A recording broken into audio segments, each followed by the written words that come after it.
Et coucou tout le monde, on se retrouve aujourd'hui dans une vidéo de recommandation livresque automnale. Qui dit automne dit livre, lecture, thématique. Moi j'adore faire ça. J'ai tout plein de livres pour lesquels je veux faire une propagande, bien sûr. Donc, si c'est quelque chose qui vous intéresse, c'est parti! Je vais commencer par les graphiques, puisque je sais que ça intéresse pas tout le monde. Par contre, je ne pouvais taire mon amour pour cette saga que j'espère vraiment avoir le temps de relire cette année. C'est la saga White Blood qui comporte 8 tomes. Je vais vous les montrer juste ici. Ils sont vraiment lourds, ces webtoons-là. J'ai adoré. On suit une vampire qui va combattre les vampires. Chaque tome représente un peu une quête. Je les ai tous lus l'an passé en une semaine. L'an passé ou l'autre d'avant. Je pense que c'était plutôt l'autre d'avant. Le temps passe tellement vite. Je me rappelle que j'avais acheté les 2 premiers tomes à la librairie de ma ville juste pour tester. Et que j'avais tellement été accro que j'avais retourné le lendemain acheter toute la saga. Donc, super beau souvenir pour ces livres-là. Je trouve que les dessins sont magnifiques. Les palettes de couleurs aussi. Je vais vous montrer quelques planches à titre indicatif. Si vous n'avez jamais lu de webtoon, de graphique, je vous la conseille si vous aimez le style pour vous lancer. C'est assez sanglant. C'est pas des vampires gentils, là. Mais vraiment super addictif comme saga. Je vais continuer avec les lectures jeunesse. Moi, c'est quelque chose que j'aime beaucoup aussi.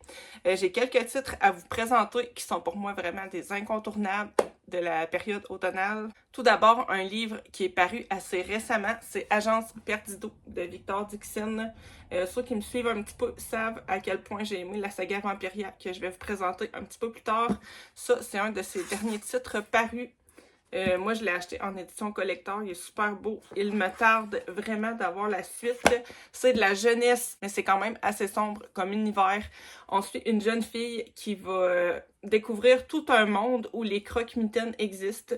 Il est disponible aussi en audio sur Nextory. Je vous invite vraiment à le découvrir si vous avez envie d'une lecture d'ambiance avec plein d'action. Des personnages super attachants aussi, des rebondissements auxquels on s'attend pas. J'ai vraiment adoré cette lecture-là. Je vous montre également le dos de la couverture qui résume assez bien l'ambiance. Il y a des personnages qui sont vraiment super gore, même si c'est de la jeunesse, là, qui peuvent même faire peur un peu. Moi, Emma, là, qui arrive à 11 ans, je pense qu'elle aurait peut-être un peu peur en lisant ça. Donc voilà pour ce livre-là. Toujours dans de la jeunesse, mais dans des parutions beaucoup plus anciennes. Je voulais vous parler d'une saga qui est vraiment super connue. C'est Miss Peregrine et les enfants particuliers. Moi, j'ai lu tous les tomes. Il y en a 6. J'ai quand même un coup de cœur pour les 3 premiers qui, pour moi, sont vraiment les bases de l'univers. Si vous avez écouté le film, ça représente le tome 1, grosso modo. Le tome 4 est beaucoup plus lent. Je sais que beaucoup de gens ont décroché de la série au tome 4. En fait, il fait vraiment un pont entre deux périodes, on va dire, différentes de la saga. Donc, c'est vrai que le 4 est un peu long, mais je vous conseille fortement de persévérer et de lire le 5 et le 6 qui sont très bons aussi. Donc, une petite saga que j'ai beaucoup aimée. Les livres sont magnifiques aussi, avec plusieurs images. Je trouve qu'on s'attache beaucoup aux enfants au fur et à mesure de la série. Moi, je les avais tous écoutés en audio. Je les avais lus également il y a plusieurs années lors de leur parution en papier. Donc, ça m'avait vraiment fait super plaisir de les redécouvrir en audio. Je les ai écoutés ceux-là sur Audible, si jamais ça vous intéresse. Je continue toujours dans la jeunesse avec la saga Nevermore. Je vais trouver le tome 1. Qui est celui-ci. C'est quand même des bonnes petites briques, mais qui se lisent super vite. Il y a les BD aussi qui sont sortis récemment, donc si jamais les grosses briques, ça vous fait peur ou que vous n'avez pas vraiment le temps de découvrir un univers aussi long, dirigez-vous vers les BD. Les résumés sont super chouettes. Moi, j'avais adoré ces livres-là. Ça se lit vite, hein. C'est de la jeunesse. C'est quand même une écriture qui est assez grosse et aérée. J'avais trouvé que c'est un univers super original, super envoûtant. On a toujours envie de savoir et c'est ce qui est fun aussi avec les lectures jeunesse. On est toujours un peu en haleine. Et j'avais eu la même frénésie et la même hype que quand j'avais découvert les HP pour la première fois. Vraiment, j'ai encore en mémoire tous les personnages, tous les lieux. Ça fait vraiment rêver. Emma les a lus aussi et elle les a beaucoup aimés. Donc, je les conseille même là, si vous avez des jeunes à la maison. Vraiment, dans la même vibes, je vous propose les Magic Charlie. Ça, si vous les avez jamais lus et que vous êtes fan d'Harry Potter, foncez dessus. Ça, c'est des petites pépites avec quand même des belles valeurs qui sont transmises. Il y a 3 tomes. Ils sont super beaux en plus. Tout comme la saga de Nevermore, ça se lit vite, même si c'est des bonnes briques. Le système de magie, l'univers, c'est vraiment super addictif, super intéressant. Les personnages sont trop chouettes. Vraiment, là, c'est des séries incontournables pour moi. J'aimerais trop avoir le temps de les relire, eux autres aussi. Mais malheureusement, on peut pas tout relire, puisqu'on veut aussi découvrir des nouvelles choses, évidemment. Mais ça fait partie de mes sagas jeunesse préférées. Je passe maintenant à une lecture un peu plus mature, même si c'est considéré toujours comme de la jeunesse. C'est les livres All of Us Villain. Il y a 2 tomes, le 1 et le 2. C'est également des grosses briques. Et ceux-là, je les ai lus l'année passée. J'ai eu un énorme coup de cœur. Ça a fait partie de mes meilleures lectures de l'année. On est sur des Hunger Games un peu morbides qui mélangent challenge, défi, arène jusqu'à la mort et magie. Vraiment super, super lecture. Et en plus, dans ceux-là, on est sur plusieurs points de vue. Donc, on voit un petit peu la situation sur plein d'angles différents. Et j'avais été très surprise de la fin. Il pourrait faire 4 tomes supplémentaires dans cet univers-là, que je les achèterais tous, c'est sûr. Maintenant, on passe à des lectures plus adultes, plus spooky, plus effrayantes, plus glauques peut-être. Mais avant ça, je vais commencer quand même mollo et je vais vous parler des petits livres d'Agatha Christie. Moi, j'en ai tout plein, puisque j'ai un abonnement qui fait que j'en reçois 4 par mois. J'en ai lu tout plein déjà. On est toujours un peu sur le même schéma, avec un univers rempli de personnages, un peu tous loufoques, une enquête un peu ni queue ni tête. Moi, je devine jamais. Les indices sont toujours un peu what the fuck aussi. Et à la fin, je suis toujours surprise, mais c'est toujours des bons moments. C'est des livres qui sont parus il y a longtemps, évidemment. Donc, ça fait sourire aussi de voir les mentalités de l'époque. Moi, c'est toujours des bonnes petites lectures qui sont assez cosy. Donc, si vous avez jamais lu ce type de petits livres et que vous avez envie de petites lectures légères. Maintenant, c'est vrai, on passe au thriller. Je vais vous reparler d'une saga. Je suis sûre que ceux qui me suivent, vous savez c'est quoi. J'en ai tellement parlé, j'ai fait ma propagande déjà dessus. C'est la saga La femme de ménage de Freda McFadden, mais aussi ses autres titres qui sont La psy et la prof. J'ai beaucoup parlé de La femme de ménage. J'ai adoré cette saga-là. J'ai une immense frénésie de lecture sur cette saga. Je pense que j'ai lu les 3 tomes en 2 semaines. J'étais vraiment accro. Et si vous avez envie d'une petite lecture vraiment super addictive, qui nous réserve tout plein de surprises, je vous conseille vraiment cette saga.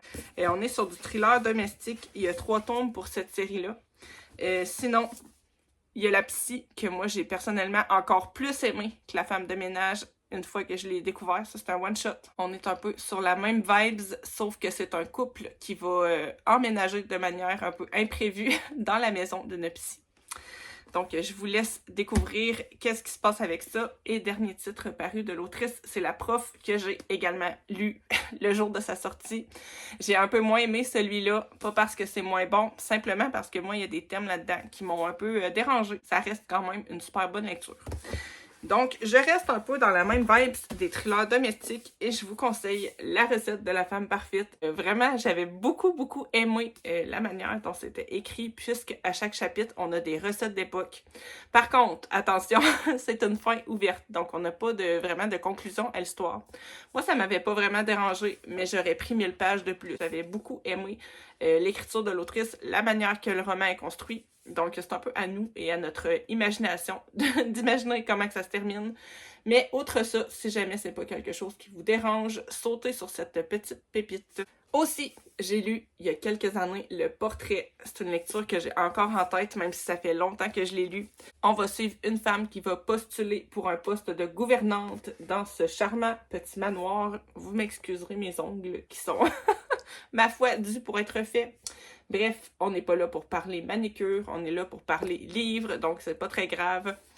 J'avais beaucoup aimé ce livre-là, une ambiance pesante, un récit qui est lent, mais vraiment d'ambiance. Pas très long, ça se lit super vite. Je vous parle maintenant de thriller un peu plus lourd qui m'avait complètement retourné le cerveau. C'est La faille de Franck Tillier. On est entre folie, psychiatrie, meurtre et énigme. Il m'avait retourné le cerveau. et j'étais encore sous le choc plusieurs jours après l'avoir terminé. Si vous ne l'avez pas lu, je vous le conseille, moi j'avais adoré. En termes de thriller, je vous conseille également Le Signal de Maxime Chatham. Ça, c'est pas la couverture d'origine, c'est moi qui m'étais amusée à refaire la couverture du livre que je possédais. Je vais vous mettre une petite photo de la couverture originale.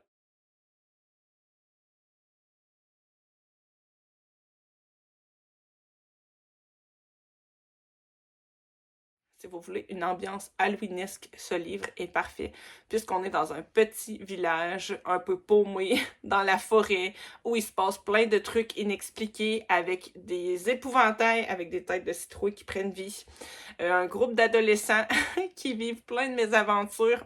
Je sais qu'il est dispo aussi en audio sur Nextory et qu'il est super bien fait. Donc, si vous voulez vraiment une lecture d'ambiance creepy, spooky, dirigez-vous vers ce livre-là. En parlant d'ambiance, je vous parle d'un autre de mes coups de cœur de cette année. Sans surprise, tous les livres que je vous présente, c'est des livres que j'ai adorés, donc je me répète un peu. Je vous parle d'Une fenêtre sur les ténèbres. C'est un livre qui est sorti il n'y a pas si longtemps. J'ai lu la duologie d'affilée. C'est assez rare que ça m'arrive, mais je voulais absolument savoir la suite. On est vraiment dans une ambiance pesante, assez sombre, ténébreuse, avec un système de magie méga original qui repose sur des cartes. J'avais jamais vu ça ailleurs, un système de magie comme ça. L'héroïne est attachante, le personnage masculin principal aussi. L'intrigue est vraiment surprenante. Je vous conseille vraiment si vous aimez la fantaisie. On passe maintenant d'une ambiance sombre et pesante à une ambiance sombre, pesante et meurtrière. Puisque je vous parle d'une autre de mes sagas préférée de tous les temps. Et oui, il y en a un autre, c'est la saga Villa Emilia. Je vous montre le tome 1. C'est une saga qui se passe dans les années 1885, à peu près, dans un manoir lugubre avec un conte ténébreux. Un peu à la Dexter. Franchement, une super lecture. Par contre, il y a des passages qui sont un peu glauques, mais c'est très bien écrit. Il y a plein de sujets super sensibles qui sont abordés dans ces livres-là. Donc, je vous invite quand même à lire les trigger warnings avant de vous y plonger. Mais j'ai trouvé ça extrêmement intéressant de voir la relation qui se développe entre nos deux personnages principaux, qui est Dorian et Emilia. Relation méga toxique dans un sens comme dans l'autre, mais ils sont super attachants malgré toute leur folie. Je termine en vous parlant de la saga qui, pour moi, représente le plus la vibes halloweenesque. Et cette saga, c'est nul autre que la saga Vampiria de Victor Dixon. Une saga que j'adore, que j'aime de tout mon cœur.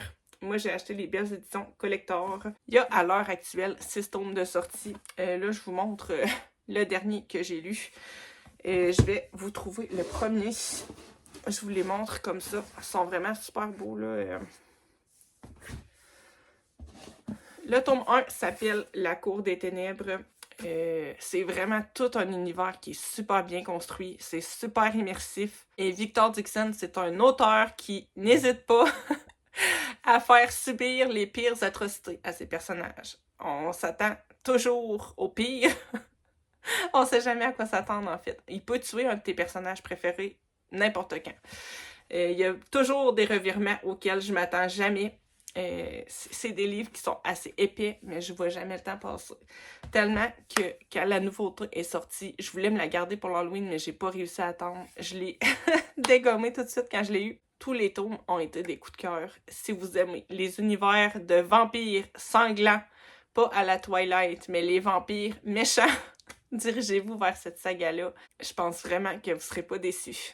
Donc voilà pour mes recommandations livresques pour la période de l'Halloween. Si vous en avez pour moi, n'hésitez pas à me l'écrire en commentaire. S'il y a des livres aussi que j'ai présentés et que vous avez lus, n'hésitez pas à me donner votre avis. Je suis super curieuse de la connaître. Moi, je vous envoie des bisous et on se retrouve dans une prochaine vidéo.